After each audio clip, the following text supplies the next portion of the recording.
So James, the winner of the Palme d'Or at the Cannes Film Festival this year was Anatomy of a Fall. Yeah, just about. Anatomie d'une chute. En français. Oh, shoot, I fell down. Oh!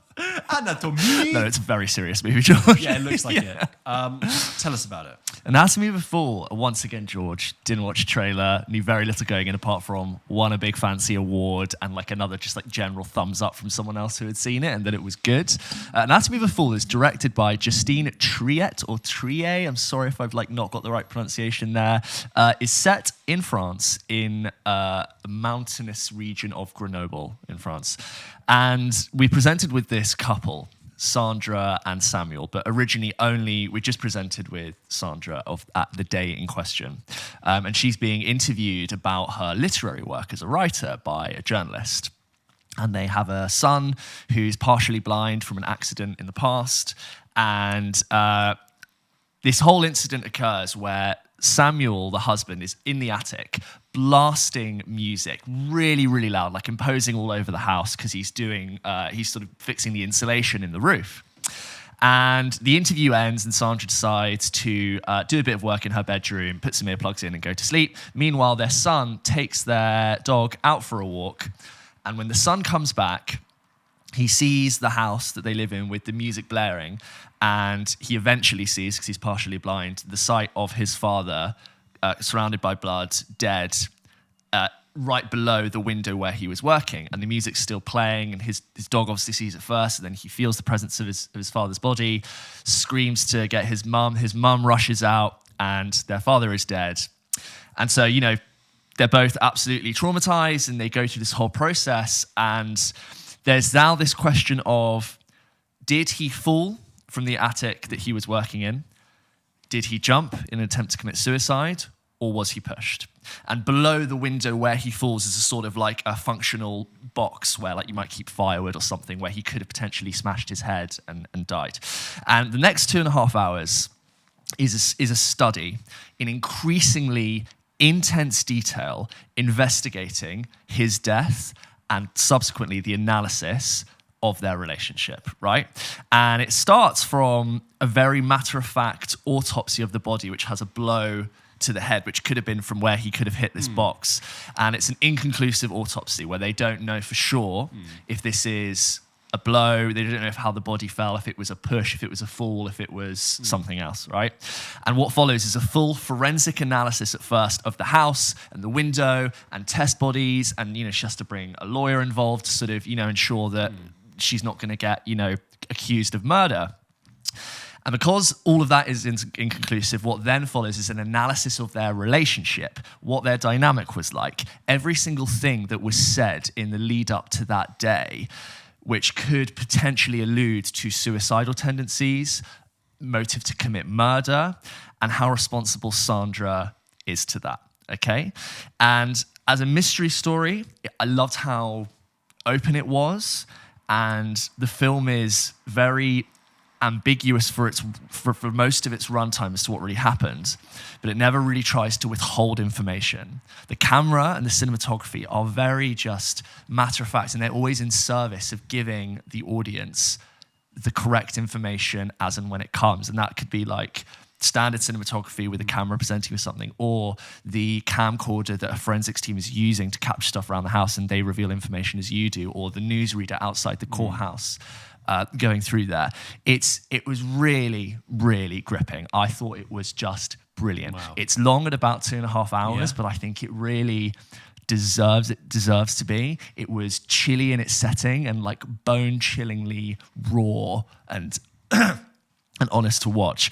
There's this whole sense where language between the family members is really important, and it's sort of a 50-50 split between French and English, and none of the characters speak in their native tongue. So Sandra is German and she speaks in English to her husband who's French, and there's sort of this idea that's slightly lost on, I think, us as Brits, because we sort of all just speak English, but in Europe there's more this idea of like, a French person might meet a German person, but the French person doesn't speak German, the German person doesn't really speak French. They end up in this like middle ground of English, and their son might speak a bit more French than the other ones. There's a different connection, and there's something that's lost in communication between partners, which I think we take for granted a bit because we're quite used to. You meet someone, they're probably going to speak English. You're going to speak English as a default. But I just found that quite interesting. But there's a sense that no one's really understanding each other. Things are being lost.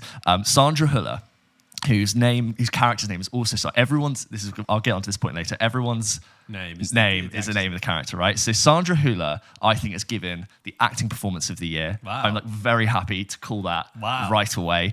Her like complete command of portraying emotion that's very clear and also withholding something to herself was just like so well done. And I think it's a performance that I kept thinking, like, why is this working? I think it's just really balanced. And it could so easily have drifted into melodrama. And there are very few moments where the film is like, this is the most dramatic scene. But when it's there, it's like, it's really bone-chillingly raw and emotionally real. And it's like that horrible feeling when you're listening to two people arguing and you really should probably like go out for a coffee. Just so well done. It has a courtroom drama for most of the film that I think would make Aaron Sorkin purr. I think it's long. It's 2.5 hours, but it's deeply complicated. And I think it really earns its right to be that complex because the devil is in the details and all the details were just great. And it just reveals information to you at the right amount of time. I think it maybe indulges in itself a bit too much in being this like sweeping relationship study. But I think winning the Palme d'Or kind of like, you kind of have to do that to win the Palme d'Or, and it just does it really well. It's essential. It's go out and watch this. Right, wow. Really, really, really good. I'm very jealous. Because I feel like you saw the good one. Yeah. You got the top, and I got the good one. The bottom. Well, that's fantastic. We actually have an email from someone about Anatomy of a Fall. Oh, I'd love to read it out. Get it out.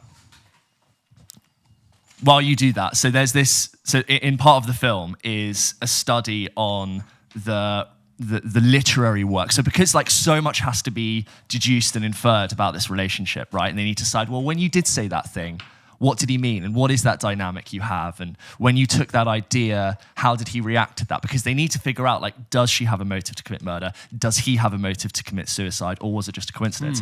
And one of the things that this idea that they adopt is that she writes in her novels about very personal things that have happened to her and very personal conversations. And in certain moments in her books, she talks about like anger and rage and willingness to do something. And of course in court, they're like, you can't simply take a thing of fiction and use that. And it's like, yes, but you've used the same names as the people in real life as you've used in fiction. And there's something really horrifyingly meta that this entire story has the same names of the actors in it. And so you're watching this being like, who wrote this and are they okay and what happened? But you can't really focus because you have to get the detail of what's being said. And it's just so realistic and raw. I keep saying raw, bone chilling. That meta bit when I was walking out the cinema was really quite like a lot for me to handle. I was like, I can't process the layers of how deep this goes, but yeah, it's great. Fantastic. We did have some people write in about it. Jared wrote in. Jared wrote in about All of Us Strangers, which I reviewed from the London Film Festival, which we will review properly. Yes. I will read out your email, Jared, once James sees it and everyone else goes to see it in January. But he actually writes in saying that Anatomy of the Fall was his film of the year until he saw All of Us Strangers, actually. Fine, okay. Which beat it. But I remember seeing Jared's email come in and I thought, ooh. Yeah, it shoots to the top of my list, which I haven't made yet. Yeah. It's comfortably in the top 5, God, potentially in the top 3. I'm so annoyed I couldn't make it, but when does that out? I think it's out on the 3rd or the soon. 3rd of November? Yeah, I think maybe soon, within a week of this coming out. Right, well there you go. You have it there from James. So go and see Anatomy of a Fall. It's essential. It's giving like... I wouldn't be surprised if some people aren't 100% in love with it, but it's worth going and seeing. And just, no need to reveal. You know what? It's actually hard to spoil because, yes, it's ambiguous, but what would be spoiled is like so detailed and complex. It'd be hard to explain It'd be hard to explain it, and it's just so well written. It's like novelesque in how much it unfolds to you. And you come out 2.5 hours like, God, I feel like I've just read an entire diatribe. And like the inherent structure of a court case is to get all of the detail, all of it out there. The lawyers who play all the different sides are just great. I don't want to gush too much. Anatomy of a Fall. If you have seen it, let us know what your thoughts are. Let us know. That's it. That's our That's it. reviews. We reviewed things on this bonus episode. Guys, thank you so much for listening to this bonus episode of Pulp Kitchen. As you know, we said at the top of the episode, we just put out our 100th episode. So if you haven't listened to that yet, go and check it out. Next week, we will keep going. The show isn't being... Imagine if we just capped it at 100. It's done. That's it. Boom. Done. That's it. Like, Yeah. by the way, this is our last show. Last show, Hot 100. Drop the mic. Yeah. We did a whole rebrand. Just ended it Just there. one episode. Yeah. See you next then. week, guys.